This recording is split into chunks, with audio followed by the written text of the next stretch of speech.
everyone, welcome back to Movies on the Brain. I'm Jason, and today we're diving into my top 10 favorite films of 2025. The ones that hit me the hardest, stayed with me the longest, and reminded me why I love talking about movies in the first place.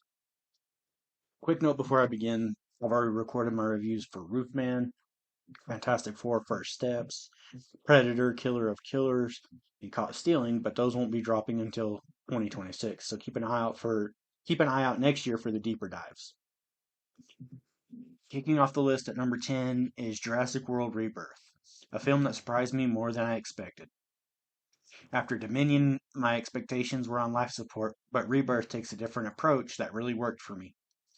It slows everything down and focuses on atmosphere, tension, and the natural wonder of these creatures. They feel like actual animals again, majestic, unpredictable, dangerous, but grounded in a way that the franchise had drifted away from. My favorite moment of the whole film is easily the Titanosaurus sequence, not just visually but musically. Jonathan Bailey, who plays Dr. Loomis, was on the score during that scene, and it was awe-inspiring. It builds awe, weight, and scale, turning that moment into one of the standout sequences of the year.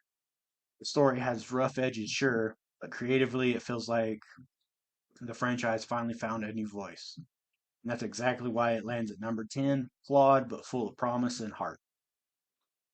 At number 9 is The Last Rodeo, a film that delivers a quiet, mature, emotional punch. What stands out is what makes it stand out is how much trust it puts in the audience. It doesn't force sentimentality, it doesn't exaggerate conflict, it lets its characters breathe. The wide sweeping cinematography creates a strong contrast between the open landscapes and the emotional confinement the characters feel. It's a reflective story about how regret, aging, and trying to rebuild when it feels like the world has moved on without you. Performances are understated, but incredibly affecting, and the film really lingers on long after it ends. That quiet emotional power is why it lands at number 9. Number 8 is Karate Kid Legends, easily the strongest the franchise has felt in decades. What impressed me the most is this movie's balance. It respects the legacy characters without leaning on them as a crutch. The new generation isn't background noise, they're the emotional core. The martial arts choreography is grounded and meaningful, and the character arcs feel genuinely earned. There's a moment in the third act where the film slows down to focus on a character's internal conflict, and that single scene might be one of the best emotional beats the franchise has ever done. It honors the past while confidently moving forward. And that blend of old and new is exactly why it earns the number 8 spot. At number 7 is Roofman, a film that completely caught me off guard with how layered and emotionally grounded it is. It could have been a quirky true crime movie and nothing more, but instead it digs deeper into the people at the center of this strange real life story. The movie follows Jeffrey Manchester, whose rooftop burglaries earned him the nickname Roofman. But the film becomes even more fascinating once he escapes prison and hides inside a Toys R Us, living between the walls and trying to pretend he can rebuild a normal life. Those sequences are tense, sad, and surprisingly funny, and the film captures the strange mix of desperation and hope that defines his situation. Derek Cianfrance brings this raw, intimate, emotional style to the storytelling, and the connection between Tatum and Kirsten Dunst's character add a bittersweet layer that makes the whole thing resonate in unexpected ways. It's unique, it's human, and it sticks with you long after it ends. That strange, beautiful blend of tones is why Roofman lands at number 7.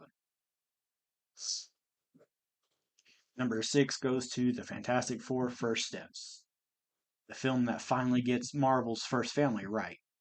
Instead of forcing the Fantastic Four into a typical MCU structure, it zeroes in on what makes them special. A brilliant, dysfunctional, loving family trying to figure out how to be extraordinary together. The humor, tension, and warmth all feel natural. Nothing feels manufactured. Visually, the film strikes an incredible balance between realism and comic book imagination. The power set pieces are creative, engaging, and unlike anything Marvel has done in years. It doesn't reinvent the superhero genre, but it revitalizes the corner of it that really needed a win. And that strong sense of identity is why it sits at number 6. Number 5 is Caught Stealing, a gritty, chaotic crime thriller that never lets you get comfortable. From the first scene, the movie pulls you in with it into its frantic, unpredictable world. Every character feels one bad decision away from disaster, and the film embraces that nervous energy with confidence. The tone jumps between violent, funny, and tragic in ways that shouldn't work, but somehow do. It's messy in a purposeful way. You feel the desperation, the panic, the spiraling out of control energy that defines the characters' lives. Beneath all the chaos, there's a surprising amount of emotional weight. That mix of intensity and humanity is why Caught Stealing earns the number 5 spot. Number 4 is Rental Family, one of the most emotionally resonant films of the year. This movie understands loneliness on a profound level. It explores the idea of performing connection, pretending to be okay, pretending to belong, just to avoid feeling invisible. And it does it with subtlety, not melodrama. The performances are quiet but gripping, and the film lets silence speak as loudly as dialogue. It builds to an emotional payoff that feels earned, honest, and deeply affecting. It's the kind of film that sneaks up on you and stays in your thoughts long after it's over. That emotional honesty is why Rental Family claims the number 4 spot. Number 3 is Predator Killer of Killers. And here's the thing. I'd never seen a single Predator movie before this, with the exception of a few scenes but from the first movie. No nostalgia, no expectations, and this movie still blew me away. The action is brutal, the tension is razor sharp, and the creature design is phenomenal. But what really surprised me is how strategic the storytelling is. It's not just about surviving, it's about outsmarting and adapting.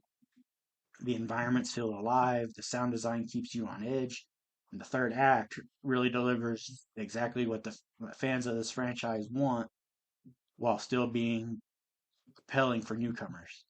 That ability to completely hook a newcomer for the first time is why it ranks at number 3. Number 2 is F1 the movie, one of the most immersive theatrical experiences of the year. The racing sequences are mind blowing. You feel every shift, every turn, every millisecond that separates victory from disaster. The design alone deserves awards. It pulls you right into the track. What gives this film staying power is the emotional core. The rivalries, the sacrifices, the pressure. It all feels incredibly real. The movie makes you care about the drivers long before the big moments start. It's intense, heartfelt, and visually spectacular. That perfect balance of adrenaline and emotion is why it lands at number 2. And finally, my number 1 favorite film of 2025, Sinners. Here's the surprising part though. I'm not a horror fan at all. It's not normally my genre. But Sinners is something else entirely. It combines powerful performances, stunning direction, and a story that gets under your skin without relying solely on scares. The tension is relentless, the themes cut deep, and the emotional moments hit incredibly hard. Every scene feels intentional, every shot has a purpose, and once the credits rolled, I just sat there, processing everything I had seen. That lasting emotional impact is exactly why Sinners takes the number 1 spot. So that's my list. My top 10 favorite films of 2025. A year full of surprises. A year where a horror film took the top spot. A year where a Predator movie made me want to explore the entire franchise. And a year that reminded me why movies matter. Let me know your favorites in the comments and which ones from my list you're planning on checking out. If you enjoyed the video, hit like, subscribe, and ring that bell for more reviews, rankings, and deep dives. Thanks for watching, and as always, this is Jason from Movies on the Brain, and I'll see you in the next one.